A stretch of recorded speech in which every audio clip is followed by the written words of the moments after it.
Hello दोस्तों, स्वागत है, अभिनंदन है आपके अपने YouTube चैनल जीत मंत्रा क्लासेस पर।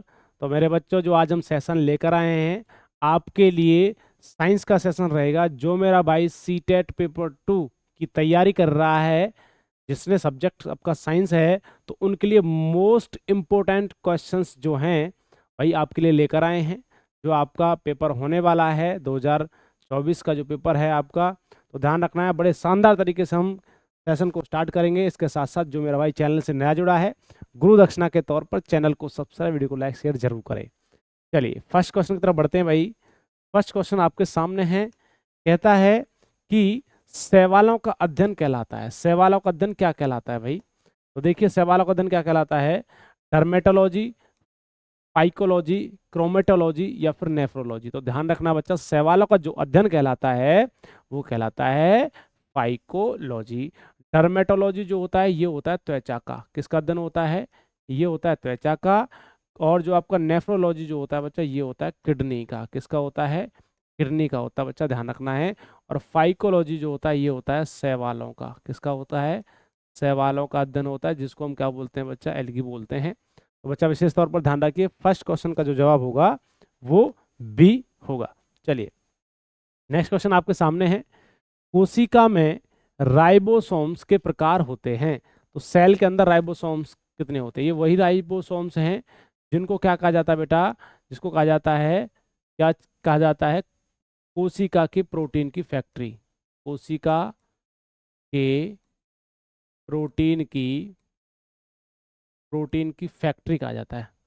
कोशिका के प्रोटीन की जो फैक्ट्री कहा जाता है, वो किसको कहा जाता है? आपका राइबोसोम को कहा जाता है। तो बेटा राइट आंसर जो बनेगा, एक होता है, दो होते हैं, पांच होते हैं, सात होते हैं। तो बच्चा कितने होते हैं? दो होते हैं, जिसमें आपका 70s होता है और एक होता है 80s। ठीक है, 70s और 80s दो भागों में बांटा जाता है।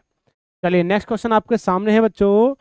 किसने जीव द्रव्य की जीवन का भौतिक आधार कहा? मतलब जीव द्रव्य जो होता है, जिसको हम बोलते हैं प्रोटोप्लाज्म। क्या बोलते हैं?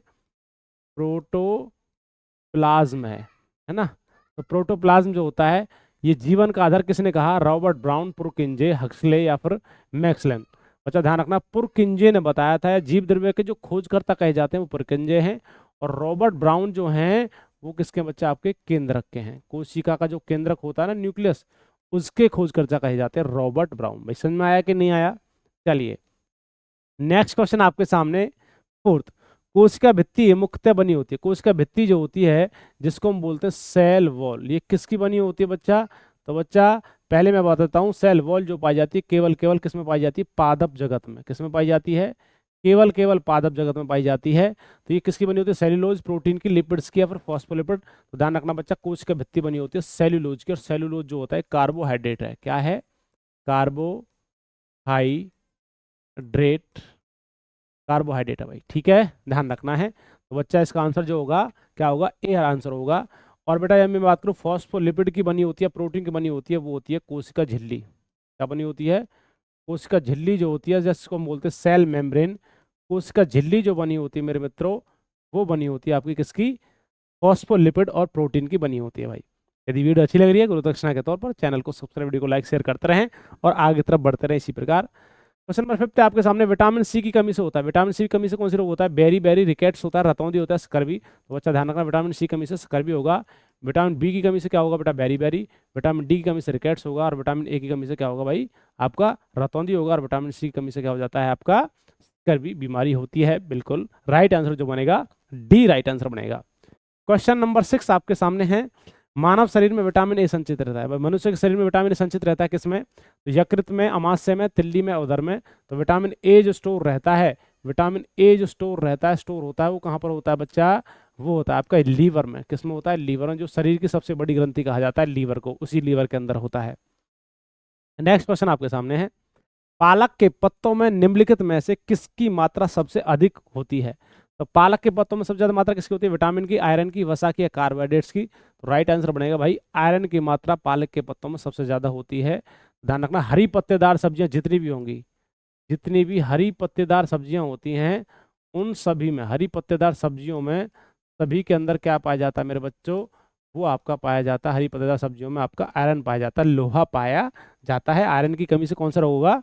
एनीमिया रोग हो जाता है। क्वेश्चन नंबर 8 देखिए, अंगूरों का उत्पादन संबंधी। भैया अंगूरों का उत्पादन संबंधी क्या होता है? Pisciculture, apiculture, sericulture, viticulture. तो अंगूरों के संबंधित जो कल्चर होता है वो होता है विटिकल्चर। पिसिकल्चर बेटा होता है मछली से संबंधित, मछली का पालन होता है। और एपीकल्चर जो होता है वो मधुमक्खी, किससे होता है? मधुमक्खी से संबंधित है। और जो आपका सेरिकल्चर होता है वो क्या होता है मेरे बच्चा? आपका जो सेरिकल्चर होता है ये होता है रेशम कीट से। किससे होता है? रेशम कीट से होता है। इसका राइट आंसर ध्यान रखना है। तो चलिए आगे तरफ बढ़ते हैं भाई। क्वेश्चन नंबर नेक्स्ट भाई आगे क्वेश्चन नंबर 9 है, पृष्ठीय तनाव का मात्रक होता है। पृष्ठीय तनाव को बोलते हैं भैया सरफेस टेंशन। क्या बोलते हैं? सरफेस टेंशन कहा जाता है। सरफेस टेंशन कहा जाता है भाई, ध्यान रखना है। तो न्यूटन मीटर स्क्वायर है, न्यूटन मीटर है, किलोग्राम मीटर है, किलोग्राम मीटर बच्चा बताइए। राइट आंसर होगा न्यूटन मीटर होता है। हम कह सकते हैं न्यूटन पर मीटर होता है। वैसे न्यूटन पर मीटर हम कह सकते हैं, परंतु इसने गुना में लिख रखा तो पावर माइनस में लिख रही हुई है। किसमें है? पावर माइनस में है। ध्यान रखना बच्चा, इसका राइट आंसर जो बनेगा भाई बी राइट आंसर बनेगा। न्यूटन पर मीटर होता है सरफेस टेंशन। सरफेस टेंशन वही सरफेस टेंशन है जिसमें बेटा आपके जो बारिश की बूंद होती है वो गोल होती है, पतली सुई पानी पर तैर जाती है। क्वेश्चन नंबर 10 है, 1 किलोग्राम वाट बराबर होता है वेट। 1 किलोग्राम वेट किसके बराबर होता है? 980 न्यूटन बल के, 9.8 न्यूटन बल के, 98 न्यूटन बल के, या फिर 0.98 न्यूटन बल के। तो बच्चा राइट आंसर जो बनेगा 9.8 न्यूटन बल के 1 किलोग्राम जो वेट होता है वो बराबर इसके होता है भाई। चलिए अगला क्वेश्चन आपके सामने, क्वेश्चन नंबर 11, ऊर्जा का एसआई मात्रक जूल है। यह समतुल्य है किसके? 10 की पावर 6 अर्ग, 10 की पावर 7 अर्ग, -7 है, 10 की पावर 7 अर्ग, या 10 की पावर 5 अर्ग। तो बच्चा राइट आंसर होगा 10 की पावर 7 अर्ग बराबर होता है बेटा ऊर्जा का एसआई मात्रक जूल, जो बराबर होता है 10 की पावर 7 अर्ग के बराबर होगा। क्वेश्चन नंबर आपके सामने 12, जल में तैरना न्यूटन की गति के किस नियम के कारण संभव है? भैया न्यूटन का प्रथम नियम, दूसरा नियम, तीसरा नियम, या फिर उपयुक्त नियम थे सभी। तो बच्चा ध्यान रखना, थर्ड लॉ होता है न्यूटन का तीसरा नियम, जिसमें होता है क्रिया प्रतिक्रिया। क्या होती है? क्रिया प्रति क्रिया प्रतिक्रिया। भैया क्या होता है? क्रिया प्रतिक्रिया होती है न्यूटन का तीसरा नियम। तो भैया ध्यान रखना है, राइट आंसर जो बनेगा सी बनेगा इसका, क्रिया की प्रतिक्रिया। आपने होता क्या, क्रिया क्या हो रही है भाई? आपने पहले क्रिया क्या की? पानी को पीछे फेंका, और आप प्रतिक्रिया क्या हो रही है? आप आगे तरफ जा रहे हैं। जैसे तीर कमान को खींचते, तीर कमान पीछे की तरफ खींचा जाता है, तीर कमान जाता है आगे तरफ। तो न्यूटन का तीसरा नियम के एग्जाम्पल होते हैं। क्वेश्चन नंबर 13 आपके सामने है, किसी भी वस्तु को ऊपर किस कोण पर फेंका जाए कि वह अधिक क्षैतिज पारस कर जाए? मतलब कि एक पत्थर लेना है और उसको इस एंगल से फेंकें, किस एंगल से फेंके कि बहुत लंबी दूरी तक जाए? तो 60 डिग्री एंगल से फेंकना है, 90 डिग्री से, 45 डिग्री से, 30 डिग्री से। तो बच्चा ध्यान रखना, किसी भी पत्थर को लंबी दूरी तक फेंकना है तो 45 डिग्री का एंगल बना के आपको फेंकना पड़ेगा भाई। चलिए क्वेश्चन नंबर आपके सामने है 14, वायु का निरपेक्ष अपवर्तनांक सूचकांक कितना होता है? मतलब कि उसका रिफ्रैक्टिव इंडेक्स पूछ रहा है। तो 1.0003 होता है, 1.03, 1.003, 1.003 होता है। ध्यान रखना बच्चा, राइट आंसर बनेगा सी। 1.003 जो होता है वो आपके किसका अपवर्तनांक होता है? वायु का अपवर्तनांक होता है। राइट आंसर बनेगा सी। चलिए मेरे दोस्तों, वीडियो अच्छी लगी है गुरुदक्षिणा के तौर पर चैनल को सब्सक्राइब, वीडियो को लाइक शेयर जरूर करें। यदि नोट्स पाने के लिए आपको नोट्स चाहिए तो बच्चा सीटेट 2024 लेवल फर्स्ट और लेवल सेकंड का नोट्स पाने हैं तो बच्चा आप किसी भी सब्जेक्ट की पेडागोजी के नोट्स लेने के लिए आप व्हाट्सएप पर आप मैसेज कर सकते हैं। नंबर है भाई आपका ये, ठीक है भाई, ध्यान रखना है भाई साहब। सीटेट पेडागोजी के नोट्स लेने के लिए आप इस नंबर पर कॉन्टेक्ट कर सकते हैं। निम्नलिखित में से कौन सा परमाणु का भाग नहीं है? परमाणु का भाग कौन सा नहीं है? प्रोटॉन है, न्यूट्रॉन है, प्रोटॉन है, या फिर इलेक्ट्रॉन है। तो बच्चा ध्यान रखना, परमाणु का भाग जो नहीं होता है वो क्या होता है मेरे बच्चों? फोटोन होता है। क्योंकि इलेक्ट्रॉन, प्रोटॉन, न्यूट्रॉन तो भाई साहब परमाणु के भाग होते हैं, 3 पार्ट होते हैं। किस कौन कौन सा? इलेक्ट्रॉन होता है, प्रोटॉन होता है और न्यूट्रॉन होता है। ये तीनों पार्ट होते हैं किसके बच्चा? परमाणु के एटम के। परंतु फोटोन जो होता है ये प्रकाश की यूनिट होती है। इसका मतलब एक लाइट की यूनिट होती है, लाइट की। ध्यान रखना है, ठीक है जी। चलिए अगले क्वेश्चन की तरफ बढ़ते हैं भाई। क्वेश्चन नंबर 16 आपके सामने है। क्वेश्चन क्या है समझिए, हाइड्रोजन के प्रोटियम तथा ड्यूटेरियम। आपको पता है भाई हाइड्रोजन के 3 समस्थानिक होते हैं, आपने सुना होगा।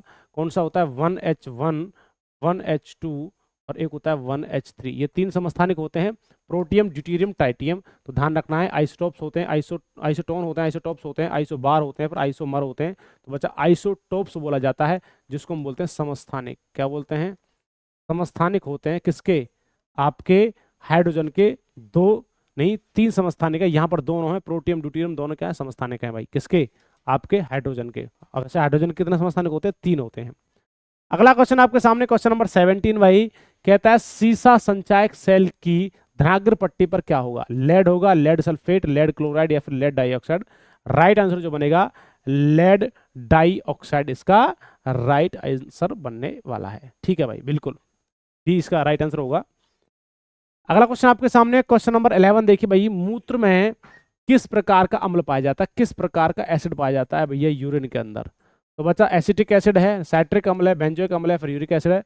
तो बच्चा ध्यान रखना है, इसका जो राइट आंसर होगा मेरे बच्चों, मूत्र में होता है यूरिक एसिड। कौन सा होता है, यूरिक एसिड। एसिटिक एसिड जो होता है सिरका में होता है, और किस में होता है मेरे बच्चों, अचार में होता है। सिरका और अचार में कौन सा होता है, एसिटिक एसिड। साइट्रिक अम्ल जो होता है मेरे बच्चा, वो होता है खट्टे पदार्थों में या फिर खट्टे फलों में। ठीक है, खट्टे फलों में, खट्टे फलों में। बेंजोइक अम्ल जो होता है बेटा हरी घास में होता है, समुद्री घास, हरी घास। और यूरिक एसिड जो होता है बेटा मूत्र में होता है। बिल्कुल राइट आंसर होगा भाई, ध्यान रखना है। चलिए अगला क्वेश्चन आपके सामने है, क्वेश्चन नंबर 19। हिस्टोलॉजी किससे संबंधित है भाई, हिस्टोलॉजी किससे संबंधित होता है, ऊतक से, विषाणु से, जीव द्रव्य से या कोशिका से। तो बच्चा ध्यान रखना है, हिस्टोलॉजी संबंधित होता है मेरे बच्चों, वो किससे होता है, तो ध्यान रखना है, वो होता है भाई आपका ऊतक से संबंधित होता है। विषाणु से वायरोलॉजी होता है, और कोशिका का होता है साइटोलॉजी। क्या होता है, साइटोलॉजी, बिल्कुल। तो इसका राइट आंसर जो होगा मेरे बच्चों, ए राइट आंसर होना भाई। ठीक है जी मेरे बच्चों, टिश्यू।